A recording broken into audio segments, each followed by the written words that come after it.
Yeah, I grew up on a farm called Moncada Farm after a certain date in the Cuban Revolution.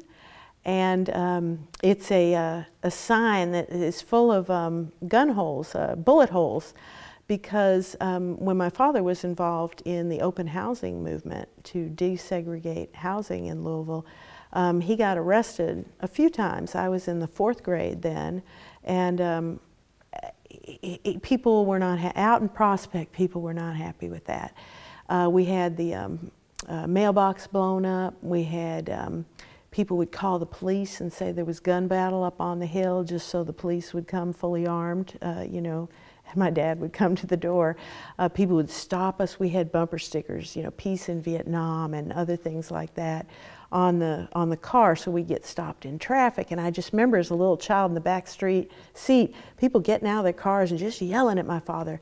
And they called him some really derogatory things that had to do with him supporting civil rights. They called him a white N-word. Mm-hmm. And I remember as a little kid, I was like, oh, what does that mean? Like a white N-word. Yeah, mm-hmm. It was mm-hmm. like, well, what does that mean? Because Daddy looks white, but they're calling him this, and I know that's not a good word, and you know, like trying to figure that out. But it was on this big space called it was the farm, you know, and the farm is just over 600 acres. It didn't start that way. It was a lot smaller. My grandfather bought it with a dairy farm, bought into it, where with a dairy. Father. Yes. And what was his name? His name was Tom Wallace, and he was the editor of then Louisville Times. There used to be Courier Journal and Louisville Times, and he was the editor of the Louisville Times. That's how my father came by his journalism interest. Wow. So he was being a editor at the Times and a farmer, and my father kind of did the same thing. He continued with the farm. We had cattle, sheep, all that kind of thing. But he also was a journalist, which called for a lot of traveling.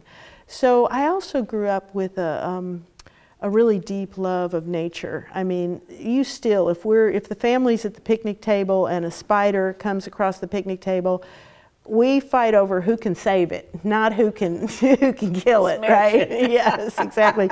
When we grew up driving between Prospect and Louisville, we knew that if there was a turtle crossing the road, we would be stopping. You know, my father would just pull over, we'd stop, get the turtle off the road, put the turtle on. So my father especially, you know, cultivated in us a love of animals and nature. And that's how I think of the farm, is like, you know, beautiful fields. And, you know, it's also one of those things where, as I became more active in the movement, one thing I learned was how many farmers lost their land, how many black farmers lost their land, because the pressure of big farms and agribusiness, etc., made people choose between, am I going to be able to support my family, or do I need to sell this piece of land? And so to me, it's like, wow, okay, we have this land, but a lot of people lost their land. And so one of the things that we started, I started about 5 years ago.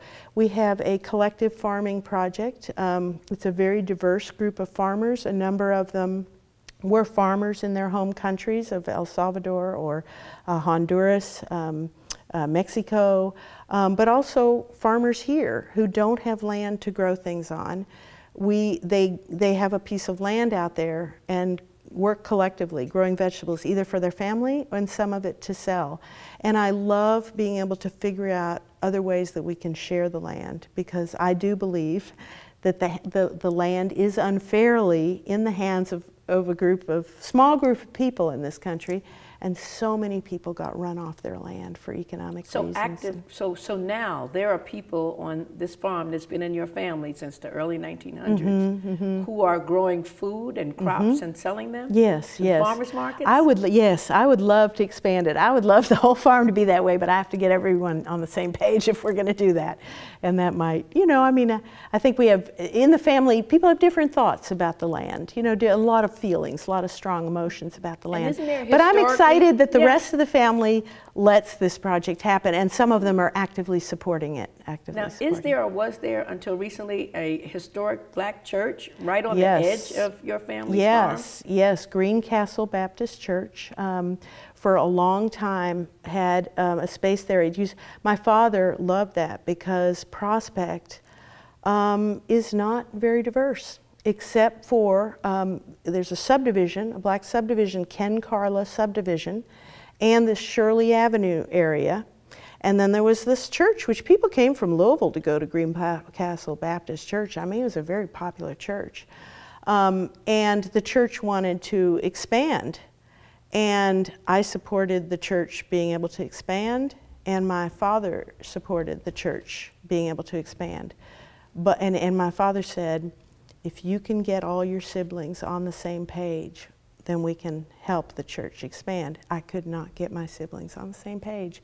It's one of my family losses that I still have a lot of feelings about, because to me it was really important that that church could be there. Now that church has other space, bigger space somewhere else, but to me it was a shame that they had to leave. But they were on yeah, that my land. father gave a piece of land for the church to have, and to me that was great, and it was just right, you know.